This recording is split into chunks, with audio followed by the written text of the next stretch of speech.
Listen up, you beautiful bastards. I'm Insipid, and this is Runescape. What are we up to? We are, well, chopping wood. Shocking, I know, right? Oh man, that.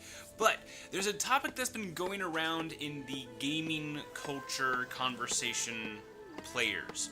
And I just wanted to get my voice in there. I'm gonna echo a lot of people. There are several people I'm drawing upon here. Extra Credits, they are great at this. I highly recommend you go check out their videos on the matter. The Jimquisition. His take is rather primal in my perspective, though mine is rather stream of thought, so I can't really point any fingers now, can I? His showcasing, however, very frequently is on point, so I have no problem with that. But otherwise, I just wanted to get on into the topic in general. I'm going to go ahead and break that down for you. It is what I like to refer to as game gutting. You have a good game, or you have a good franchise. You already have that in place, and you know that the consumer will buy it. The consumer will, buy in for the product. You've got them well and established as players of these games, and if you get them strung out long enough, they'll never even notice that you've changed the scale of your selling market, unless someone points it out to them. That can come in many, many forms, and over time, it has morphed. A long time ago, if you wanted to do something like what they're doing right now, you'd be doing an expansion.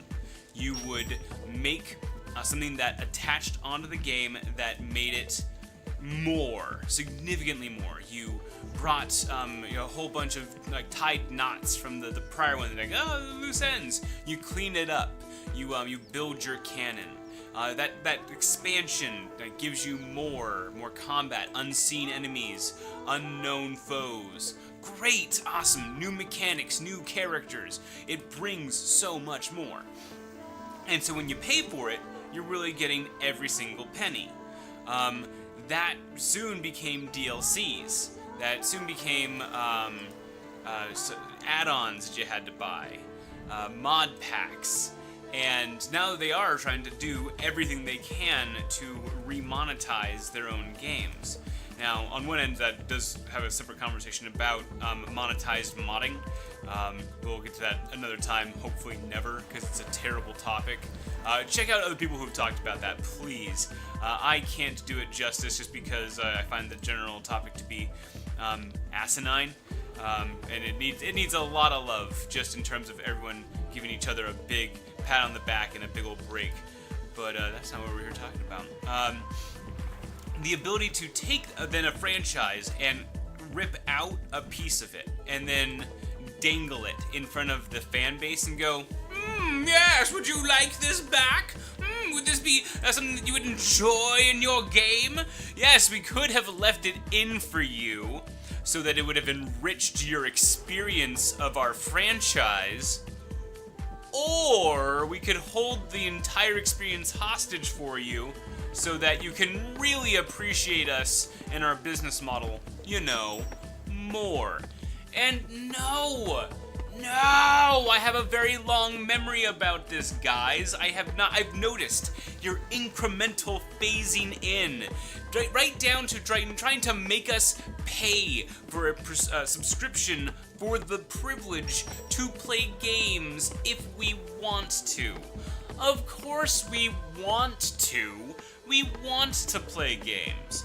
But the current economic system in place says that we have all of the time in the world to do all of the work in the world, and if we don't, we get to be homeless. And you know what sounds terrible to everyone all the time? Homelessness. So let me bring this on back in. We don't have money and we don't have time, and the only way you can rake us for a bit of extra cash is to make sure we're paying for the privilege to maybe have the opportunity to play games for you? No. I remember days of yore whereupon you bought a game and you had the entire game. If you shipped a piece of crap, when they pop confetti poop. It was everywhere, and everyone would know it immediately. Your branding would be destroyed on the spot. No credibility forever. Now they're just kicking incredibly bad games out the door through the no slow motion and everything. It's terrible. The saloon where for I guess by falling out. It's very important. Hear it in your head. Do it immediately. Telepathic. But all of that very much aside, let's go ahead and get to the point. Stop breaking your game to make us pay more. Additionally, that we've come down to that. I noticed it as soon as we got the Xboxes out, that they were going into subscription models. Now, I didn't like that because I was poor. I've always been poor, and I'm going to be poor for a very, very long time. But that's not the problem. I can't afford to have something that I might use. You know what happens when I do that? I go, well, I need to get every single penny's worth because I'm poor. Oh my gosh, it doesn't quite work that way. I have to have a direct association between what I'm spending money on and whether or not I'm homeless. So there's that really distinct connection there for me that I don't think everyone maybe gets the same way that I do, but all the same, I don't think companies get that maybe other people do have to experience it that way, and I can't choose to be on a subscription system to play a game. That would literally get me addicted by my own fear of homelessness. That's insanity. Very much aside, let's go and jump on back to other ways that they're doing this. Chopping off chapters, episodic gaming styles, where they can give you less game for more money, but call it an episode and really string you through the story. And so there's several ways that they're re-chopping games to make them more or less sellable per the amount of work that they're doing on them. Nice. Whoever's doing this one, yeah, this is, ooh, top notch. I'm gonna interrupt this whole thing really quickly. Deep Down Dirty record label.